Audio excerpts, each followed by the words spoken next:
जितने भी living being हैं सभी में राइबोसोम पाए जाते हैं, चाहे वो प्रोकैरियोटिक सेल हो चाहे यूकैरियोटिक सेल हो। जब एक एमआरएनए पे बहुत सारे राइबोसोम जुड़े होते हैं तो इसको पॉलीसोम कहा जाता है। पॉली मतलब कई और सोम मतलब पॉली, या पॉली राइबोसोम भी कहते हैं। सेंट्रियोल, दो सेंट्रियोल ऐसे 90 डिग्री पर पाए जाते हैं, इस प्रकार से 90 डिग्री पर पाए जाएंगे। हेलो मेरे प्यारे बच्चों, जैसा कि हम लोग क्लास 9th का सेल वाला चैप्टर पढ़ रहे हैं, जिसमें हम लोगों ने बहुत सारे सेल ऑर्गेनील कोशिकांगों के बारे में पढ़ लिया है, जैसे हरित लवक, माइटोकॉन्ड्रिया क्या होगा, राइबोसोम क्या है, वैक्यूल्स क्या हैं, कितने टाइप की होती हैं, ये सब जानकारी हमको मिल चुकी है। चलिए कुछ क्वेश्चंस का जवाब देखिए। जैसे किचन ऑफ द सेल किसको कहा जाता है, protein factory of the cell किसको कहा जाता है, डस्टबिन ऑफ द सेल कौन है, power house of the cell किसको कहा जाता है और क्यों कहा जाता है, ये आप कमेंट सेक्शन में आंसर बताइए टाइम स्टैम्प के साथ। आज हम लोग कोशिका में और सारे कोशिकांगों के बारे में बात करेंगे। आपने हरित लवक, माइटोकॉन्ड्रिया, वैक्यूल इनको देखा, ये अपना इंडिपेंडेंटली काम करते हैं, अलग अलग काम करते हैं, एक दूसरे पर डिपेंड नहीं करते ज्यादातर। लेकिन कोशिका के अंदर कुछ ऐसे कोशिकांग हैं जो एक के बाद काम करते हैं, मिलजुल के काम करते हैं। जैसे एक फैक्ट्री में एक चीज बनती है, फिर वो आगे जाती है, उसका थोड़ा और मॉडिफिकेशन किया जाएगा, फिर आगे वाले चैम्बर में भेजा जाएगा और मॉडिफिकेशन किया जाएगा, फिर पैकेजिंग के बाद उसको पहुंचा दिया जाएगा। तो ये एक सीक्वेंस में काम होता है। ठीक वैसे ही सेल भी एक फैक्ट्री की तरह काम करती है, इसमें भी चीजें एक कुछ सीक्वेंस में बनेंगी। तो जो ऑर्गेनिल्स साथ में कोऑर्डिनेट वे में काम करते हैं उनके बारे में पढ़ना है। उनको हम लोग इंडो मेम्ब्रेन सिस्टम बोलते हैं। क्या बोलते हैं? इंडो मेम्ब्रेन सिस्टम बोला जाता है। इसमें आपके 3 ऑर्गेनिल्स आ जाते हैं। कौन कौन से? इसको हम लोग शॉर्ट में समझेंगे गर्ल से, GERL, GIRL गर्ल नहीं, GERL गर्ल। इसमें कौन कौन से आ रहे हैं? ये आपका G से है बेटा, गोल्जी बॉडी, गोल्जी बॉडी जो आगे पढ़ना है।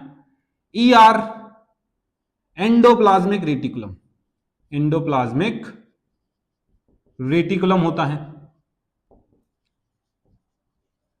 अंतःद्रव्यीय जालिका, अंतःद्रव्यीय जालिका एंडोप्लाज्मिक रेटिकुलम। और L से होता है लाइसोसोम। ये जो ऑर्गेनिल्स हैं, ये जो कोशिकांग हैं, ये तीनों मिलकर काम करते हैं, एक सीक्वेंस में काम करते हैं, इंडो मेम्ब्रेन सिस्टम कहलाता है। इसको ही हम लोगों को एक एक करके पढ़ना है। जैसे आज हम लोग जानेंगे एंडोप्लाज्मिक रेटिकुलम के बारे में, अंतःद्रव्यीय जालिका के बारे में।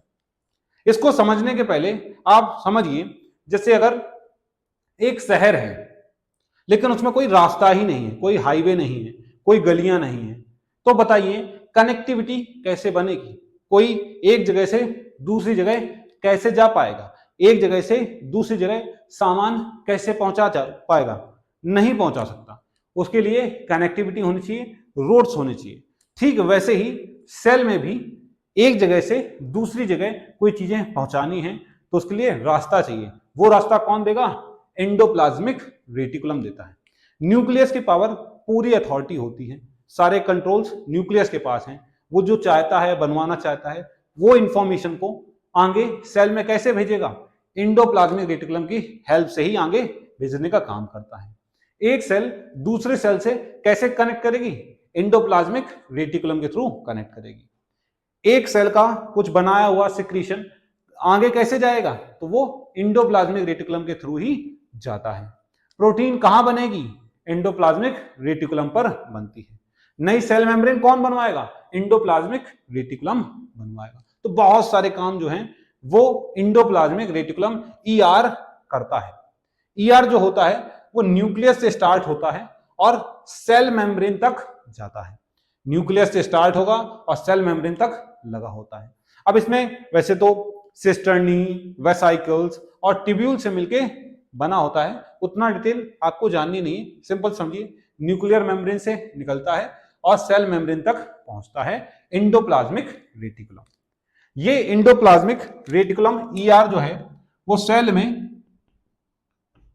साइटोस्केलेटन की तरह काम करता है, साइटोस्केलेटन की तरह काम करता है।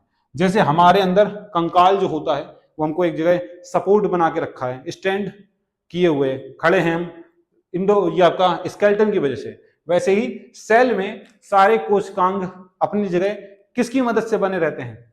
एंडोप्लाज्मिक रेटिकुलम की मदद से बने रहते हैं, क्योंकि ये सेल का स्केलेटन की तरह काम करता है, फ्रेमवर्क तैयार करता है सेल के अंदर। और क्या करता है? ये ट्रांसपोर्ट में मदद करेगा। किसमें मदद करेगा? ट्रांसपोर्ट में हेल्प करता है। एक जगह से दूसरी जगह तक चीजें ले जाने का काम कौन करेगा? एंडोप्लाज्मिक रेटिकुलम करता है। स्टार्ट कहां से है? न्यूक्लियर मेम्ब्रेन से स्टार्ट होता है, न्यूक्लियर मेम्ब्रेन से स्टार्ट है, कहां तक गया है? सेल मेम्ब्रेन तक जाता है, सेल मेम्ब्रेन तक जाता है।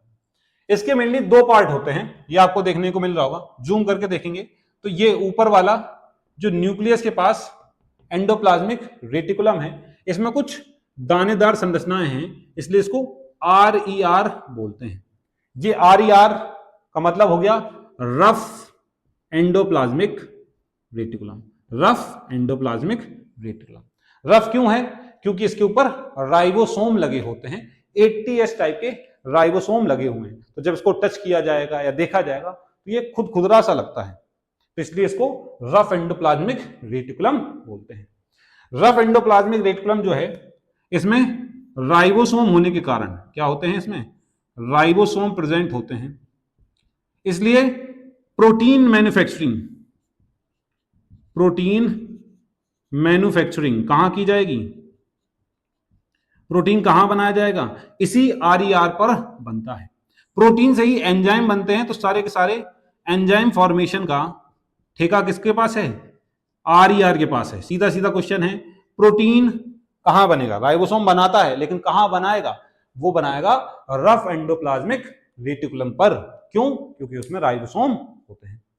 इसका आगे चल के ये पार्ट जो है, इसमें राइबोसोम नहीं दिख रहे, इसको बोलते हैं SER, smooth endoplasmic reticulum, smooth endoplasmic reticulum SER। SER में जो SER होता है, इस पे राइबोसोम अब्सेंट होते हैं, राइबोसोम नहीं पाए जाते, राइबोसोम अब्सेंट है, तो ये किसी भी प्रकार का प्रोटीन नहीं बनाता। ये SER जो है वो लिपिड फॉर्मेशन करता है, लिपिड फॉर्मेशन करता है, वसा का निर्माण करता है। किसका निर्माण करता है? वसा का निर्माण करता है राइबोसोम। कौन सा?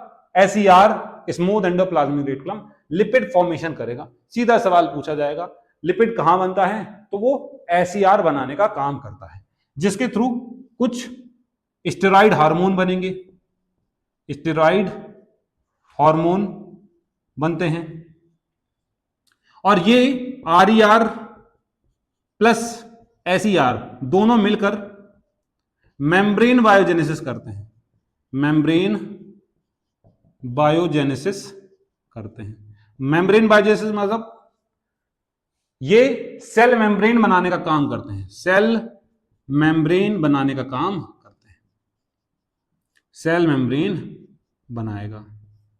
कौन बनाएगा? RER प्लस SER, क्योंकि RER में क्या है? प्रोटीन बनेगी, SER से क्या बनेगा? लिपिड बनेगा। और आपने पढ़ा है सेल मेम्ब्रेन किसकी बनी होती है?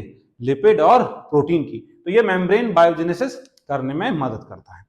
और SER का और क्या काम है?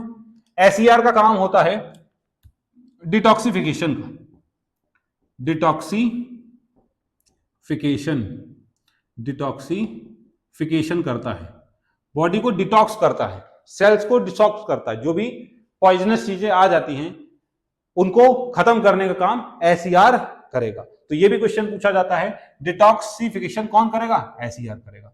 बॉडी का ऐसा कौन सा ऑर्गन है जो बहुत ज्यादा डिटॉक्सिफिकेशन करता है? ठीक, लीवर। लीवर जो है वो आपका डिटॉक्सिफिकेशन में बहुत हेल्प करता है। हम जो कुछ भी खाते हैं उल्टा सीधा, वो लीवर पे बहुत इंपैक्ट करता है। तो लीवर में सबसे ज्यादा SER प्रेजेंट होते हैं, लीवर में SER बहुत ज्यादा मात्रा में पाए जाते हैं ताकि वो डिटॉक्सिफिकेशन में हेल्प कर सके। एंडोप्लाज्मिक रेटिकुलम ये और क्या करेगा, ये तो आरईआर और एसईआर में बटा हुआ है। अगर आप ध्यान से देखें तो ये 3D स्ट्रक्चर है जो साइटोप्लाज्म में फैला हुआ है। तो एक प्रकार से नाली की तरह काम करता है, बीच में इसमें स्पेस होगा और साइड साइड में अलग रहेगा। तो दो पार्ट में बांट देगा साइटोप्लाज्म को, एक तो अंदर वाला पार्ट और एक बाहर वाला पार्ट। ये बहुत सारी केमिकल रिएक्शंस के लिए जगह देता है, बहुत सारे सेल ऑर्गेनिल्स को अपनी जगह पर बनाए रखता है और काम करवाता है। इसी की मदद से प्लाज्मोडेस्माटा भी बनते हैं। प्लांट सेल में पढ़ा था प्लाज्मोडेस्माटा, जो एक सेल से दूसरी सेल में कनेक्शन बना रहे थे, वो इसी की मदद से होता है। ईआर एंडोप्लाज्मिक रेटिकुलम, आरईआर और SER. RER rough endoplasmic reticulum, SER smooth endoplasmic reticulum होता है। आप लोग इसको अच्छे से प्रिपेयर कर लेना। अगर कोई भी डाउट हो तो आप गिवन नंबर पर कॉल, मैसेज या फिर आप इंस्टा आईडी पे डीएम भी कर सकते हैं, ईमेल भी आप कर सकते हैं, और यूट्यूब का कमेंट सेक्शन तो आपके लिए खुला हुआ है, आप आराम से अपने डाउट्स पूछ सकते हैं। तब तक के लिए थैंक यू। जय हिंद, जय भारत।